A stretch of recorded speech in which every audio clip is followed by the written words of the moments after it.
Hello, good evening Bobby Chemmanur. നമസ്കാരം. ബോബി ചെമ്മണ്ണൂർ, കേസായല്ലോ.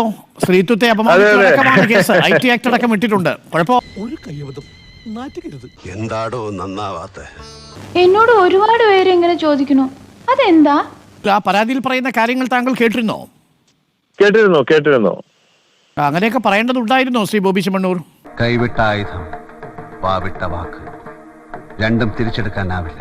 ഓർക്കണം, ഓർത്താൽ നന്ന്. തീർച്ചയായിട്ടും താങ്കൾ പറഞ്ഞുവല്ലേ, ഒന്നിൽ കൂടുതൽ തവണ പറഞ്ഞോ?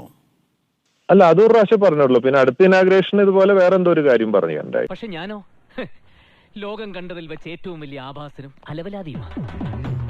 ഈ വായുണ്ടല്ലോ അങ്ങനെ ഭക്ഷണം കഴിക്കുന്നത്. ടു ബാഡ് കൺട്രി പീപ്പിൾ കാര്യം പറഞ്ഞുണ്ടായി. സ്ഥിരമായിട്ട് ഇങ്ങനെ ഉപമകൾ ഇങ്ങനെ പറയേണ്ടത് ഒരു സാഹചര്യം ഉണ്ടായിരുന്നോ ബോബി ചെമ്മണ്ണൂർ? സാറ് വിചാരിക്കുന്ന പോലെ അല്ല കാര്യങ്ങളെ. അതേടാ, ഞാൻ മാത്രമല്ല, ലോകത്തിൽ ആരും വിചാരിക്കാത്ത കാര്യങ്ങളാണല്ലോ ഇതൊക്കെ. ഞാൻ കുന്തി ദേവി എന്ന് പറഞ്ഞത് അത് വെച്ചിട്ട് മാറ്റി വേറെ തരത്തിലൊക്കെ പ്രചരിപ്പിക്കുന്നുണ്ടായിരുന്നു. ഈശ്വര, ഇനി എന്ത് ചെയ്യും? ആലോചിച്ചിട്ട് ഒരു എത്തും പിടിയും കിട്ടുന്നില്ല. എന്റെ കൺമുമ്പിൽ നിന്ന് പോടാ. ല്ലോ കുന്തി ദേവി എന്നുള്ള ഒരു വാക്ക്. അല്ല, താങ്കൾ അങ്ങനെ പ്രയോഗം നടത്തിയത് കൊണ്ടാണ് ബാക്കിയുള്ളവർ പിന്നെ വലിയ ധൈര്യത്തോടു കൂടി ആ പ്രയോഗങ്ങൾ ഏറ്റെടുത്തത്. ഞാൻ പോയിക്കോട്ടെ. അങ്ങനെ വിഷമം സംഭവിച്ചിട്ടുണ്ടെങ്കിൽ അതിന് താൻ കാരണക്കാരനായിട്ടുണ്ടെങ്കിൽ താൻ നിർവ്യാജമായിട്ട് ഖേദിക്കുന്നു എന്നാണ് താങ്കൾ പറയുന്നത് അല്ലേ? തീർച്ചയായിട്ടും. ഞാനൊരു സോറി പറയാൻ വേണ്ടി വന്നതാ. എന്നോടോ? അതെ. എങ്കിൽ പറഞ്ഞോളൂ. സോറി. ശരി.